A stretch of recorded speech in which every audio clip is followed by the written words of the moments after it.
Okay. This is this week's experiment, which I wish everybody was here to do, but I understand that we can't be here. I'm here. I'm going to do it for you, show you what the results would be. Again, as I stated in my last update, there is no substitute for being in lab. Lab's a very hands-on, very practical experience, and you just really got to be here. That's why I did what I called comp the grades. Essentially, I froze the lab grades. Basically, we're going on our first 7 for your lab grades, so the points are not going to change at all. My plan on this is to keep as close and tight to the syllabus as we can till we come back in May. When we come back in May, it would be for exam 4, which would be the unit 4 exam. Again, you got to get into unit 3 because we got to knock that exam out. I'm figuring in maybe 3 weeks or so. I will let you know with an update on that and the format and all that. But back to our titration for today. Today's lab would have been an acid-base titration. Basically, we got a vinegar, which is an acid, and that's in this bottle here that was purchased at Walmart. Vinegar contains what's called an acidic proton. That acidic proton is going to react with a base, which is sodium hydroxide. That acid and base will make a salt, which is called sodium acetate and water. This whole process is called neutralization. You take an acid and a base and you make salt and water. That's one way when we are here in lab. If I have a lot of acid waste to dispose of, I'll usually use baking soda, just the pH to neutral, which is around 7, and then I can flush it down the sink because it's just all salt and water then. Okay. So equipment we would need. This long cylinder looking thing here is called a burette. I filled the burette with 0.2 molar sodium hydroxide. I did what's called zero the burette, which means I've taken my liquid down to this 0 line here, and I'm going to do what's called a titration. In the flask that I'm going to actually do the titration in, it's a 125 ml Erlenmeyer flask, and it has inside it 2 grams of this vinegar, and I filled it with 50 mils of water. And to make the titration work, I have to use what's called an indicator. An indicator will tell me when I need to stop. This indicator for this reaction is called phenolphthalein. My other handy dandy tools is this is called a burette clamp. This will hold the burette nice and vertical. So in my flask, I have the 2 grams of acetic acid or vinegar. I have a few drops of the phenolphthalein indicator, and I'm ready to start. I start by placing the flask under, and I swirl.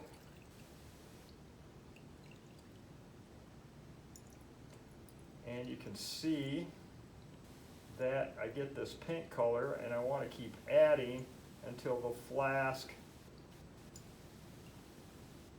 stays a light pink color.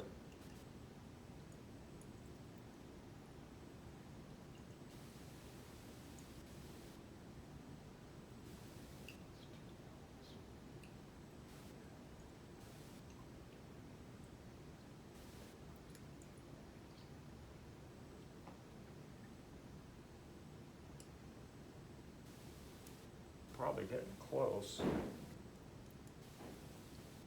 and I overshot it. But that's the color, and this is a little dark than I would like, but you get the idea. Now, my initial burette reading, and I should have wrote that down.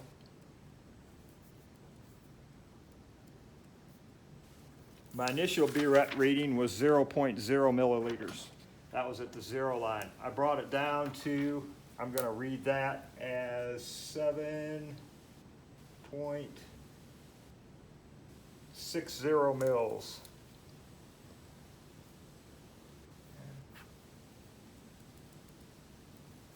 7.60 mils is my final reading. To get the volume used, I just take final minus initial, which is 7.6 minus 0, which would be 7.60 mils. So what I'm going to do my calculations This is something we'd pick up in Unit 4 for the calculations. First up, I need to take that 7.60 mils, and we've done this before.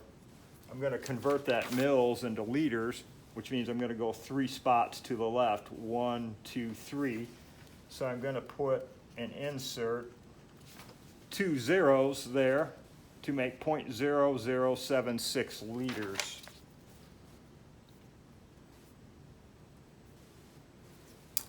The solution I pulled from the stockroom is what's called 0.2 molar sodium hydroxide. What that means is there's 0.2 moles, that probably won't mean a lot right now, but when we get to Unit 4 it will. There's 0.2 moles of this dissolved in 1 liter of solution, which means it's a 1 liter flask or container. Okay? So I'm going to use that number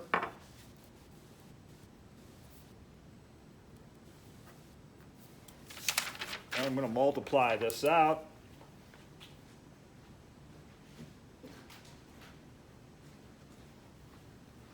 So I'm going to take the 0.0076 and I'm going to multiply that by 0.2, and that's going to give me 1.52 times 10 to the negative third moles of acetic acid.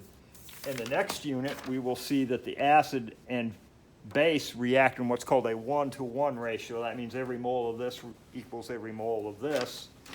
So that allows me to say that I have 1.52 moles of acetic acid. So I'm going to take the moles, and this is going to be a Unit 4 type calculation. I'm going to use the molecular weight for acetic acid. The molecular weight for acetic acid, as we'll see in Unit 4, I count up all my carbons, all my oxygens, all my hydrogens, and I use the atomic weight. Atomic weight for carbon is 12, the atomic weight for hydrogen is 1, the atomic weight for oxygen is 16. And I add all that together and I come out with 60. So I'm going to multiply this number by 60 and I come out with 9.12 times 10 to the negative second grams. Okay? That's that number. And then I'm going to divide that number by 2. Okay?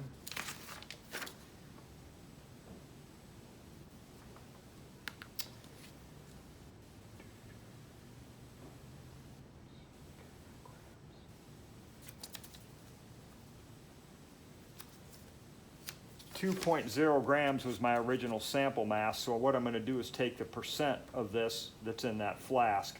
So I'm going to take this number, the 9.12 times 10 to the negative second, and I'm going to divide that by the original sample mass. So if I do that, I come out with 4.56 times 10 to the negative second. To get the percent, I simply take that number and multiply by 100, and I come out with the 4.56%,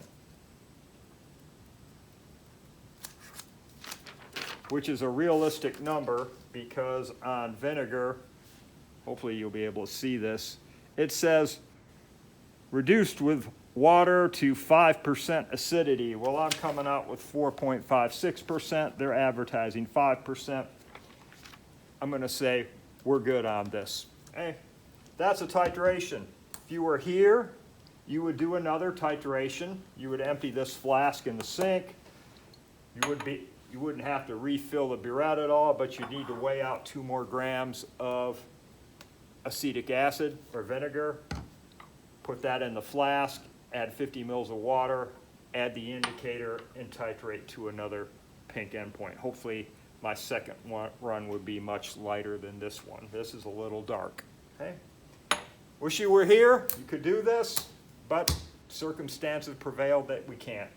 So that's this week's experiment. Till next time, stay healthy.